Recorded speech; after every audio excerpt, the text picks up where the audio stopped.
Look, because of the Rickheads video, our popularity is spiking. More people watch him, more people watch us. Our shows are terrible, aren't they? Well, I mean, my video's good, but we're amateurs. Alright, we're amateurs, and we need to learn how to be good at being amateurs. But the Rickhead is always gonna hate us. No. Look. The Rickhead is always going to coexist with us. Alright? He needs us as much as we need him. And besides, what's the fun of making fun of things if people also can't make fun of us? I bet you're wondering what all has been going on with Jeff and Andy in the years since we've seen the two of them. Jeff and Andy, by the way, are the two lead characters in a little show called The Reviewers, just in case you forgot. Well, where to begin? Most importantly, they've hired a narrator. I come cheap and my voice can make dicks squirt and vaginas erect. Too graphic? Complain about me in the comments. The Messiah was once a figure idolized by many on the internet. T-shirts, fame, 59% approval rating on YouTube. He was unstoppable. That is, until a bullet literally put a stop to it. Now, without the internet's trusty guide to the soul, many are struggling to fill the Messiah's sandals. Some even deny he died in the first place. Prime example being the release of the independent film The Messiah is Not Dead, starring Kevin Sorbo as the Messiah's father, Joe Messiah. With the well virtually overflowing with original content, many are either lost at sea or devoured by sharks. And without a divine force driving our congregation to eternal glory, the sharks are unsure of what to complain about. And it makes no fucking sense. If it says all pizzas are $10, then why am I being charged extra for stuffed crust? It's bullshit. I mean, the last time I checked, stuffed crust pizza's still a pizza. I mean, the word pizza's in the goddamn fucking name, and I sure as shit am not paying an extra $3 to have a fucking ring of cheese in the crust. I can do that at home with fucking Wonder Bread and a package of Mootown Snackers. Now you can gather around the good stuff, faggots. The question remains, will one of our rising star reviewers turn out to be the real incarnation of our beloved Messiah? Or will we all be suckered and grifted by a slew of street corner false prophets? Perhaps our friends Jeff and Andy can give this reviewerverse the grace and dignity it needs to redeem bad movies and bad internet videos of their sins. Ah, Shark, the herald angels sing. Wake me up before you Sharknado go-go. And if you'd like a spot near the weather shelter, be sure to use the handicap sharking. Hey! I told you I needed this spot for filming from 1 p.m. to 3 p.m. You've been down here since 9 o'clock this morning. What the fuck? Alright, look, I'm sorry, but it's really hard coming up with 10 solid minutes worth of shark puns, and it is severely tongue-tying. Look, it doesn't matter. I need to film this in the daylight. It's imperative that I film in the afternoon because the solar power fuels my bad movie ray gun. Can't you just put batteries in it? You want to rely on batteries when the only thing stopping you from watching this copy of Twisted is a laser beam through the tape. And why do you need sunlight anyway? You're a vampire. Won't you die if you're in sunlight? Well, asylum movies fuel Count Thomas Howell's powers. You know, if he watches enough movies, he can walk through sunlight or even, massage his heart with a wooden stake. Okay, I'm not sure why he would do that, but it's your character and I'm not here to judge. But if he is that powerful, you would think that he could probably do this at night. No, the audience needs to know that Count Thomas Howell is the real deal. They shouldn't be scared that I'm just going to burst into flames in the middle of a review. Well, I hope they can cry themselves to sleep, because if you don't get the fuck out of here, I'm going to set you on fire myself. Well, both of you, please, for the love of God, shut the fuck up. We're talking business down here? You wouldn't understand. Oh, I understand perfectly, and it's gonna result in both of you being set on fire. Jeff, let Andy film his scenes until 2. After 2 o'clock, Jeff can finish his scenes, leaving Andy plenty of time to finish his before losing daylight. Sounds good to me. Yeah, that was handled very maturely. Look, I'm sorry I threatened to set you on fire. I'm sorry I don't really watch your show. What? Michelle has had a more difficult year than Jeff, Andy, or dead religious figures of the internet. 5 months ago, she and Jeff broke up over creative differences of their relationship. Either use the money you saved up to buy us a new apartment, or I'm canceling our cable subscription. Well, Michelle, this hoverboard replica will go great for my future setting on Planet Hill Valley 2015. But with only working a part-time job as an assistant manager of the local Show Me's restaurant, Michelle has decided to stick around until she finds full-time employment. Michelle regrets this decision. I regret this decision. You regret what decision? Oh, having Frosted Flakes. I think I really wanted Golden Grams. Oh, I think Andy ate the Golden Grams. Yeah? Then fuck him. Interrupt his shoot all you want. Can't do it, Michelle. I got some free time to kill, so I'm gonna go meet with my agent. Bye! Wait, your agent? While attending a local Comic-Con as a guest, or as other people call it, paying to get in, Jeff met a local entertainment agent who promised him book deals, TV spots, and magazine advertisements for the small fee of only $200 a month, regardless of any work.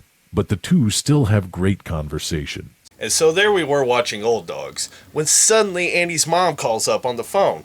Now, I shouldn't have been too mad because she was, after all, dying, but he was talking so loud and he didn't leave the room. And it was really hard to laugh at all the funny parts when he was getting some really sad news over the phone. Were you guys watching Old Dogs for one of your shows? No. It was movie night. Well, then again, every night is pretty much movie night at our house, except for when Michelle has her internet book club. I like to think of the noose around her neck as symbolic of life's pressures grasping at her esophagus, not letting go until it crushes every ounce of life out of her anxiety-ridden body. Michelle, did you put Lord Penis from the planet Ass in the laundry? Alright, we've been through this. The dirt on his clothes is there to impress his people, to show that he is not only menacing on the battlefield, but also on the throne.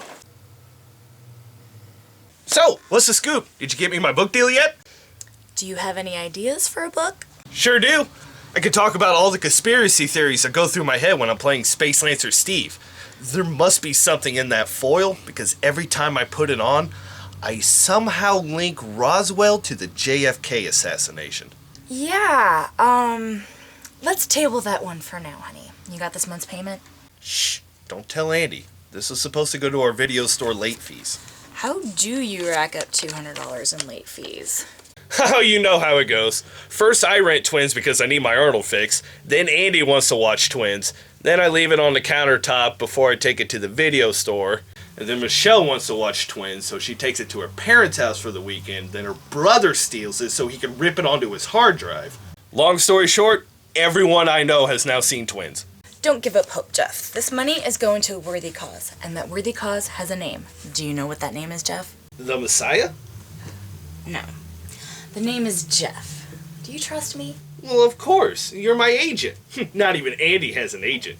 And that's very smart of you.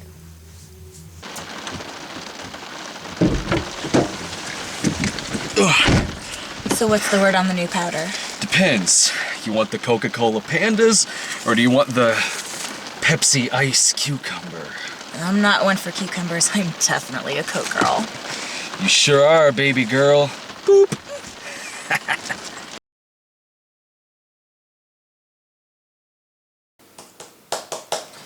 Andy, your fucking laptop is locked. I need to read the next chapter for book club. Sorry, I locked it to save my place on the Sports Injury Critic. This is Sports Injury Critic? Oh, yeah. Here. Next episode is on Kevin Ware.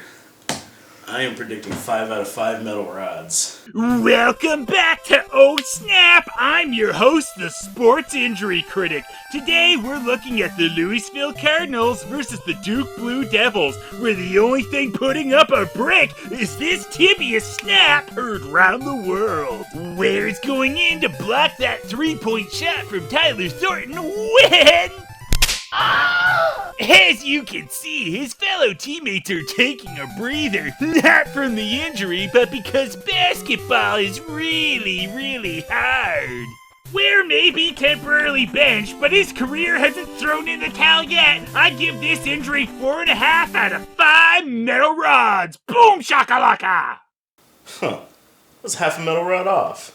That's disgusting. Why do you watch this? I need to know what the competition is like. Somehow obsessing over what someone else is doing, I mean, that helps me with my work method. Or you could work on your own shit and watch this show because you enjoy it. Oh, I don't enjoy that. That's disgusting. I just like knowing how much better I am than him. Hey, is your laptop free? Yeah, you're actually just in time for the new sports injury critic. Ah, did I miss the new Oh Snap? What do you mean miss it? It's on the fucking internet. You can watch it anytime you want. Good, because I need to get caught up on my new favorite show. You have a new favorite show every week. Last week it was the cold and flu medicine critic. With your host, Jimmy Coffa, say the entire title. No, this show is better though. There's not nearly as much annoying coughing.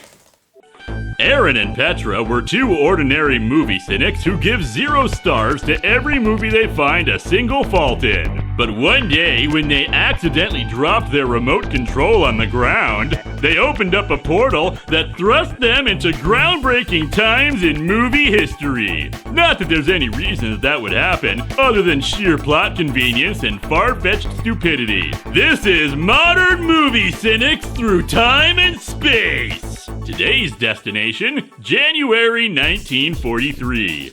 I don't think there'll ever be a better movie than Casablanca. My body doesn't have enough tears to spare after this one. Ugh, typical talk of the uneducated moviegoer. Let us school you on some facts this movie got wrong. There was no such thing as a letter of transit. Major Strasser's rank is of a Luftwaffe general when he's clearly wearing a uniform of a Luftwaffe major. And did you notice that when Laszlo was bandaging his arm, the towel clearly had no blood on it? And the liquor bottles? They have USA tax revenue stickers. Last I checked, Casablanca wasn't not in the USA! And did you notice the sign on the door that said German Commission of Armistice?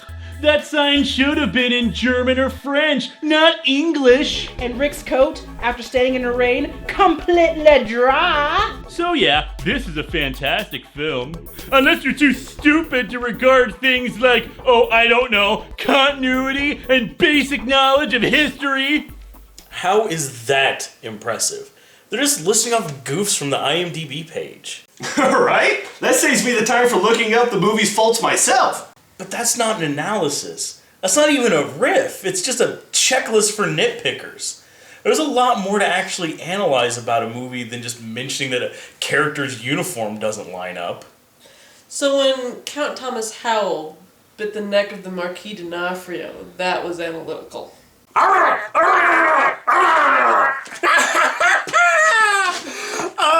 His blood is going to a worthy cause, boys and girls. Because not only am I the Alpha, but more importantly, I am Omega! If I hadn't killed the Marquis d'Onofrio, he was going to travel back in time to stop Mark Dacascos from being an I Am Omega. And I like I Am Omega.